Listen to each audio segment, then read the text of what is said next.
Vernier Scalloper.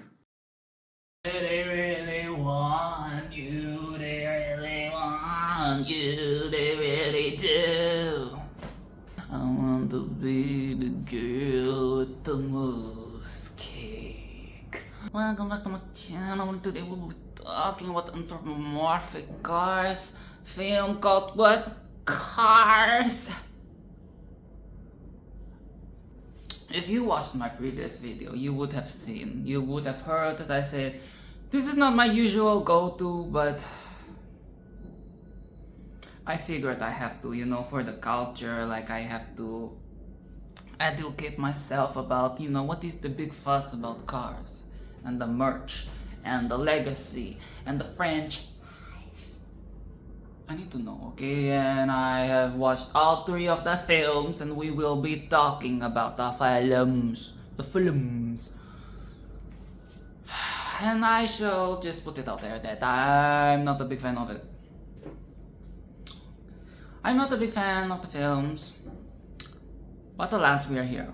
So let's get this over with, okay? Now, the whole kerfuffle at the start of the film, when McQueen, our main character, our red car, is in his, what would you even call it, the transport truck, because he's a race car, so he can't drive himself, he needs a chauffeur, and the chauffeur is like this transport truck that is taking him from place to place, and already we're getting unsafe working environment, unsafe working conditions, okay? So truck boy, truck man, the transport truck, he is sleep deprived and the journey is long.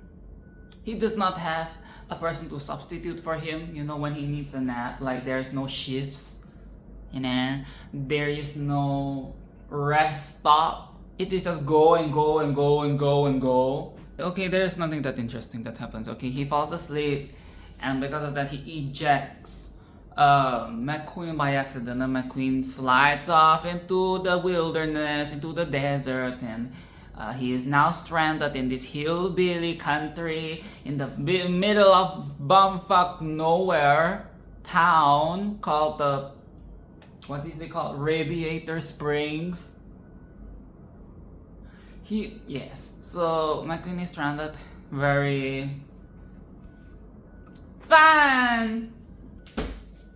Okay, so he's like stranded on this town and he tries to interact with the people. He's trying to get his message across that he needs to get to this very important race because he is a race car and he is like this very important person. He's this legend, this icon, and everybody has to like kiss his feet and suck his cock and like lick his butthole and do all of that. But all these people, they don't know who the fuck he is. They're like, okay, sure.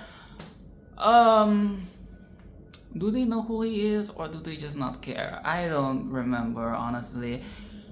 But they're not buying into the whole we have to respect you type of crap, especially when he's being such an asshole.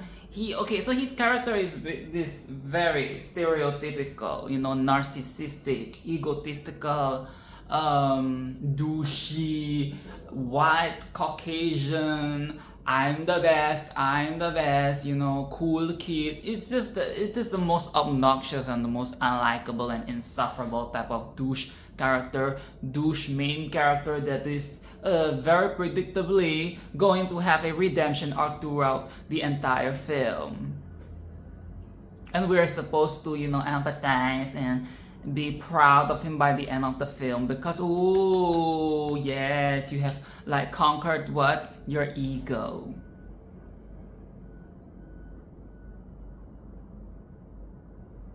Something that your parents should have taught you? Nah, I don't mean to throw the parents under the bus like that, okay? Perhaps the parents died or something. I don't remember if there was any mention of the parents, but that is something the parents should have taught him. But judging by how Caucasian this is a family, okay, this car It's giving Caucasian, so I can only imagine that the parents are enablers, you know. Oh, you're so talented, you're so handsome, you're so good at what you do. You are going to be successful. Everybody's going to love you. You're going to be so fucking loved by everybody. Aren't you just like the most wonderful son, the most wonderful man, the most wonderful car? And here he is, fucking asshole of the year. Okay. It's already very tropey, okay? See where this is going? It's very tropey. And not him trying to flirt with Miss Porsche. Okay, Porsche. He's already trying to flirt and trying to use his charisma. Trying to like get into people's pants. Ooh, I know you just want to fuck me. You know, you want me to like pound you with this cock. Ew, it's so greasy. It's no, and Miss Porsche is not buying into this crap. Like everybody else in this room, she's like, bitch. Okay, but spoiler, she does get into it later. You see again, tropey, okay? That girl who clearly deserves better, but you know, falls in love with the douchey guy. Like, give me a fucking break, okay? Give me a fucking break. This is this propaganda, you know, this propaganda of the white savior, the Caucasian man. And you know, people just fall to his like knees, fall to his feet because he has a white cock. Even though he's the worst possible person ever, like a murderer. Okay, he's not a murderer, but you get what I'm saying, you know. Ratana. Or Ratana. I want to say human being. I need to. Ratan vehicle.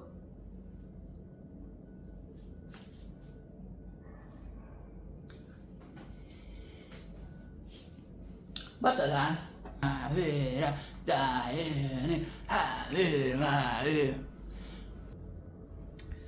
it is very entertaining to see him get emasculated by the entire town, because guess what? He has ruined their road, okay? He has ruined their property with his like reckless driving and his insistence of using the brute force, you know, very macho,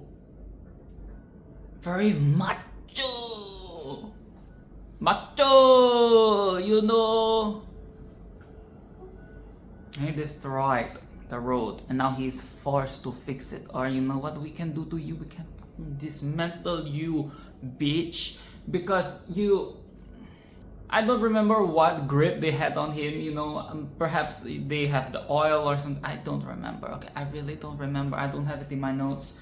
But they have some form of grip on him that prevents him from leaving, so he has to do his job before he can leave. Let's just buy into the story, okay? Just trust me. I've watched this film. I watched the film and I suffered. So I suffered for your entertainment. Yes. So back to how they have emasculated him. Yes, he is now the town slut. He is now the town whore. Okay, he's not exactly a sex worker. He's more of a what do you call it? Like community service, you know? Community service. Like a very nice way to say that you're a fucking delinquent, okay? You fucking fucked up bitch. Now you're going to have to clean the road, fix the road. You're going to have to do all these chores for us because what? You are a delinquent, you were a punk. And you got caught. Huh? You're just getting your just desserts. You're getting what you deserve. Stupid white Caucasian fuck. fuck you, dude. Okay. And he has to fix the road with the tar, you know, the black disgusting tar.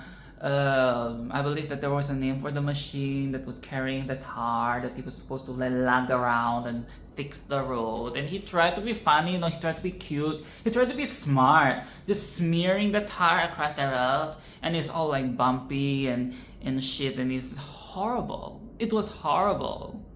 And he tried to get away with it. I did it. Fine, I'm gonna go now. Like, fuck you. Ew, like he's so, I fucking hate him. Like, what is this behavior? This is,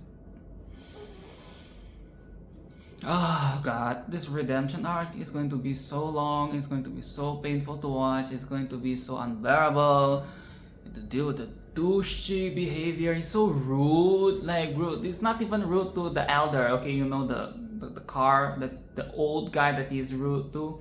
He's rude to everybody, like so rude, so ungrateful. Like you should be like happy that these people didn't like jump your ass, you know, and dismantle your stupid parts.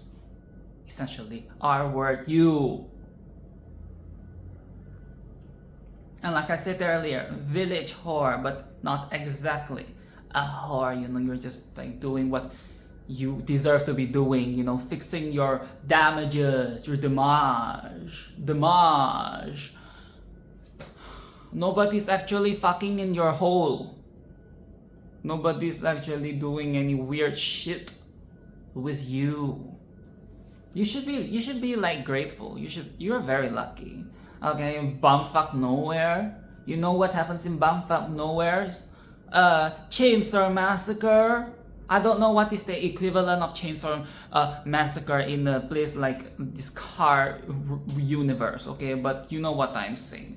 Fucked up shit happens in the desert, in the middle of the nowheres. And you're here being like, oh, I'm like this big shot. Nobody fucking cares, okay? Nobody fucking cares if you are a big shot, small shot, big cock, small cock. When you're out here, nobody knows what is going to happen to you, okay? Nobody outside is going to know if you're massacred, okay? If you're done in. If you're fucked. So you better play by the rules, okay? This is not your game anymore. This is not a race. This is survival. This is communication. This is basic, like, you see, I can't use human relationship because they're cars, but I'm just going to say it, okay? Human relationships. This is about, you know, being a decent person, parentheses, car. And of course, the highlight of this town is a termiter. Termiter, like miter, like a termiter. It's like termiter without the ter. I love him. Okay, he is so cute, he is so funny. Like, I see why he's like a fan favorite. He's funny, he's funny. I couldn't help it the entire time when I was watching the film with the subtitles on. I kept like reciting his lines as he was, because it's very infectious. Okay, the termiter, you know, my friend, you know, like that whole sound. It is so like, okay, I know there is a stigma that is a bit more racist. Okay, racist side of this whole like southern thing, but they're not like that, okay? They are more neutral side, okay? So I love Terminator. I love him like he's my brother. And yes, he's the highlight. And that one scene where he was showing my, and you see, it is not every day that you get a stranger that is so kind and so funny and so down to earth, and you're still being a little bitch.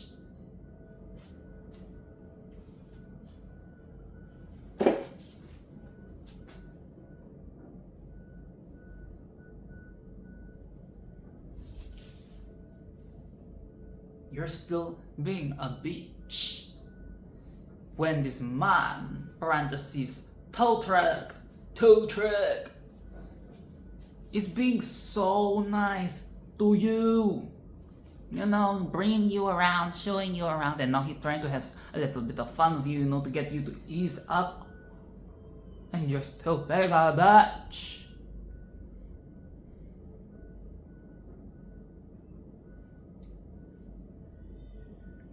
I will never relate to this behavior, okay? I will never relate to this behavior. I will never fully empathize with this behavior.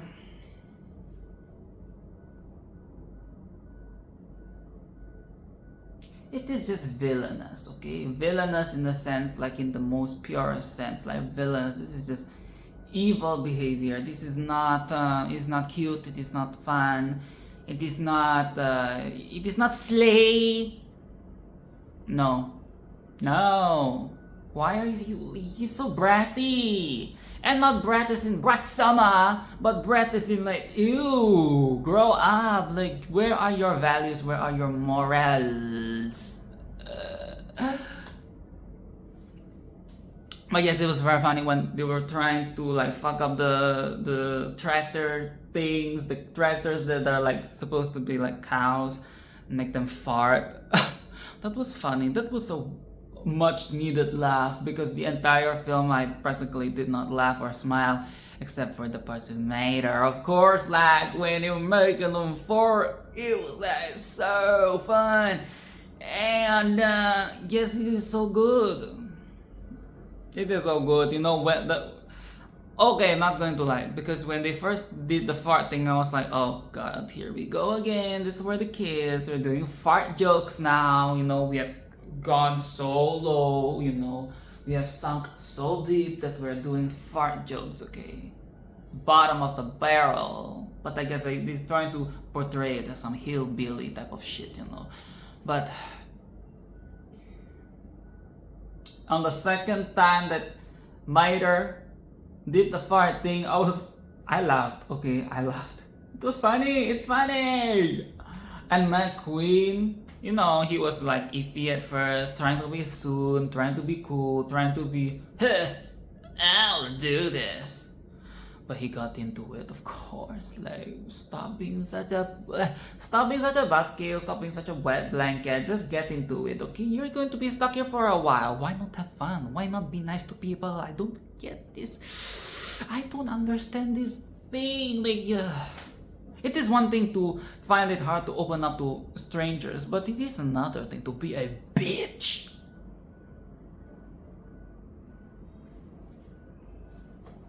And you know, the whole sad story of the town is that they have no customers for like a very long time, and they have been customerless. And when these new, like this bunch of like this couple, they drive by, they're like pushing sales to the couple.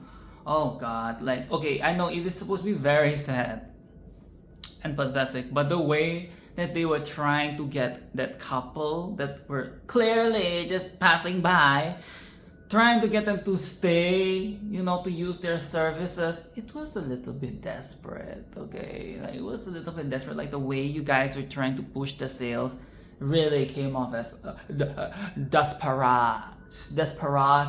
Like, it was very hard to watch. It was, I'm not gonna lie, it is embarrassing. You know, it is embarrassing. It is embarrassing in the way that, you know,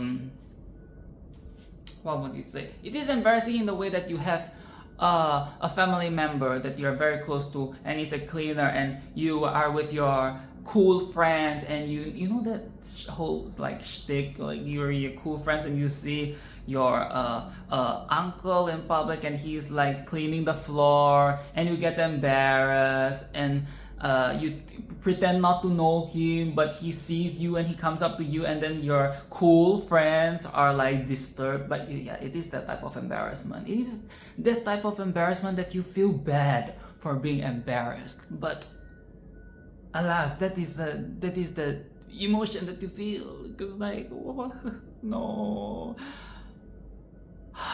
It is very sad. It is very sad. It is very pathetic. And this McQueen, like, you're so heartless. Shouldn't you... Where's the empathy? Where's the compassion? These are nice people. Like, they clearly don't have a lot going on for them. Be more generous, be more gracious. You're some... Well, he's clearly very used to, very spoiled by his, you know, the attention and success that he gets. So it is very hard for him to relate to these people who are in the middle of bumfuck nowhere. Sure. And of course, you know, when he lets his real colors, his true colors, when he lets his true colors slip out at one moment where he was like, oh, I meant the other rusty cars, not you, mitre.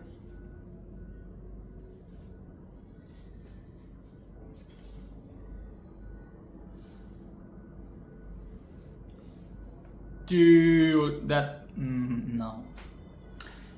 McQueen has been a flop this entire time, but that was a flop. That was a very flop moment. That was bad. That is a no. That is not just a flop. That is you really done fucked up with that. You are, again, he is lucky that Mater is such a kind and like precious, a little bit naive. What is the word? My vocabulary is not working today, okay? He is just a very, like, he is so pure, and for you to do like that textbook, douchey thing where you go, no, you're not like the others, you're the good one. You're one of the good ones.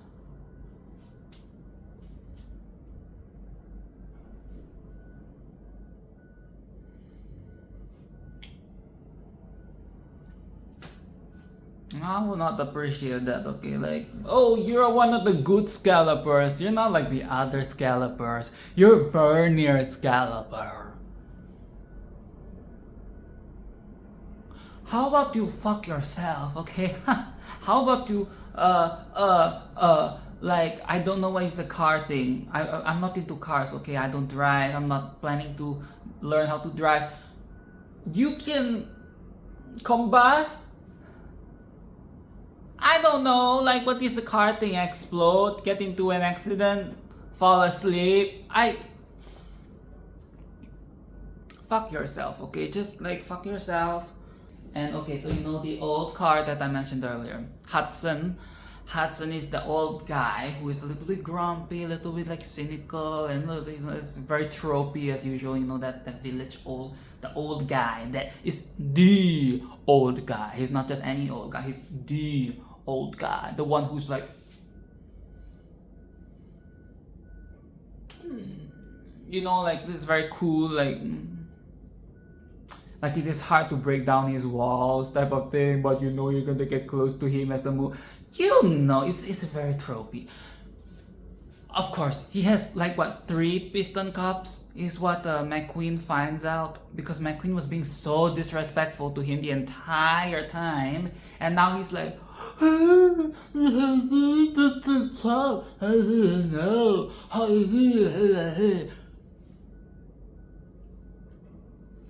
so now you respect him. Now you're giving him the respect that he deserves, or you know, the respect that you should be giving to people, period.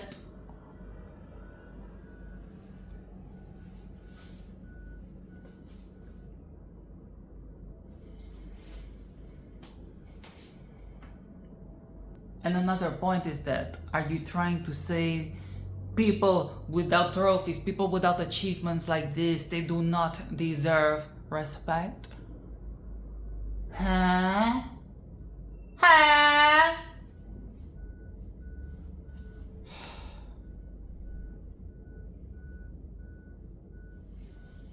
And another thing,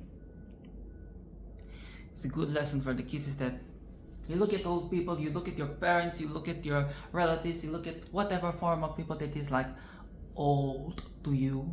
They were once young, okay? They were once like the rest of the young people here.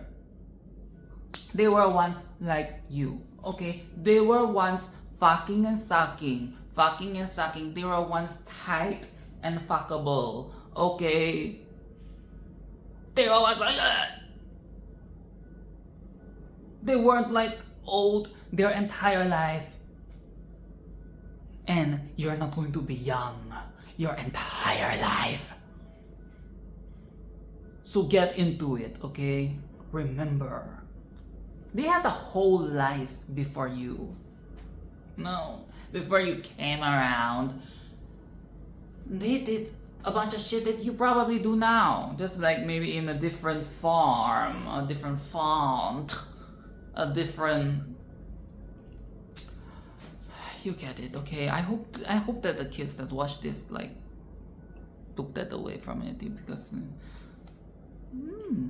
especially with the whole, you know, how they always say your parents used to have their own lives before you came around, okay? They used to be young and they used to do all the cool shit as well, okay? They used to be cool, a very subjective thing.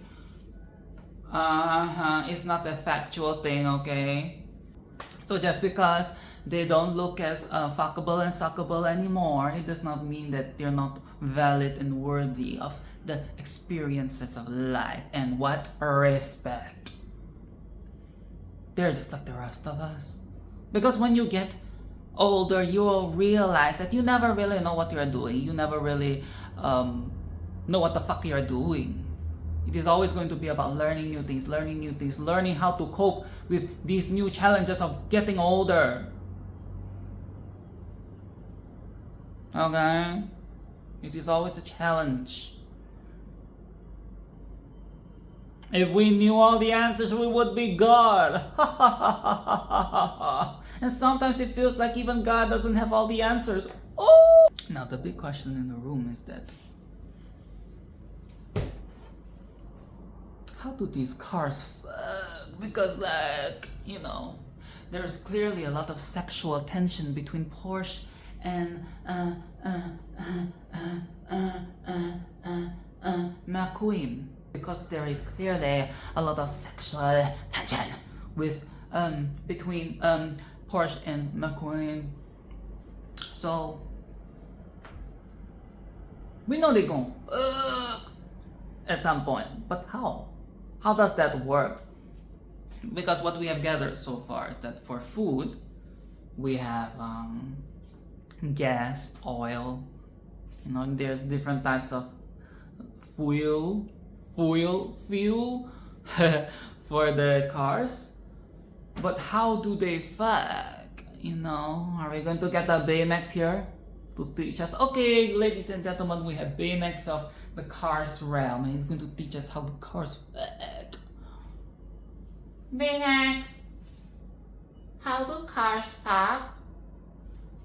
Baymax, how do you make a car come? Now, one thing that I will say I appreciate that is the subtext of industrialization. Okay, the story that the roads are less connected now because we're building like an expressway. What, I don't know what you call it, but you know what, the whole thing where Porsche is explaining to McQueen about how the cars would organically drive through the desert, and there is a lot of connection and weaving, and it is just a lot more interaction between strangers. But now that we have this large road that leads from one place to another, just straight from A to B, there is no longer that organic connection.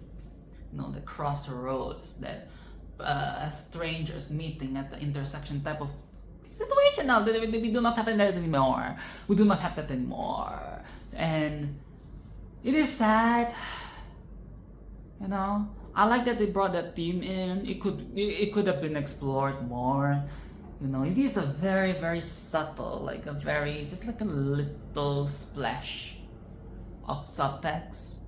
You know, if they ever, no, they're never gonna do that. But if this film were to be made in a more thoughtful and provocative way, that would be a very good place to insert the subtext. I think that was really a nice moment.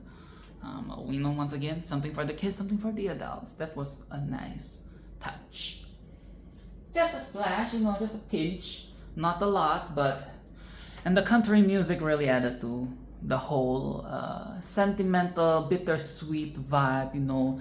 The times have changed vibe, you know. It's no longer the 50s. We have moved on from that. Romanticization of the past. You see, there is a lot of ways that this film could have gone to make it a little more substance, but we're just going to have racing cars and farting tractors, okay? That is just the thing we're going to stick to because it's a kids film. We have to dumb it down. So yes, the film is, I would not recommend it. It is alright. It is not bad. It is just, it is very tropey. Okay, it is very tropey. Like I said with Walt, I would consider this film to be a drama because once again, the cars thing, the whole cars shtick, like the whole world, there are no humans, but instead there are cars. The whole personification of the cars, you know, humans as cars, it is just an aesthetic choice underneath that layer of world design, world building. It is pretty much a commentary of the real world. And I would say that the structure of the film, it is like a drama. But it does not necessarily make it good, okay? It is very mid. Just because the story is very predictable, it is very tropey. Because once you identify what all these characters are supposed to be, you know, the egotistical main character, the love interest that helps him and assists him in things, and the very pure and naive best friend that he makes along the way, and the cold old man in the town that becomes nice and opens up his heart, and you know, like, it is very tropey. And there is nothing wrong with tropes. It is just that it is so tropey, but the plot itself is so predictable. So there is nothing refreshing other than the aesthetic choice of the humans now being personified as cars. There is nothing refreshing happening here. Nothing exciting, nothing really stimulating. Other than the industrialization part, I think that is really good. So, it's okay. But the second and third one, that is when it really gets to shit. But I will talk about those two in one combined video, which is the next video. I will be talking about that shit show there, okay? If you made it this far, thank you for watching. My voice is already dying out because I have not taken a sip of water for like 2 hours.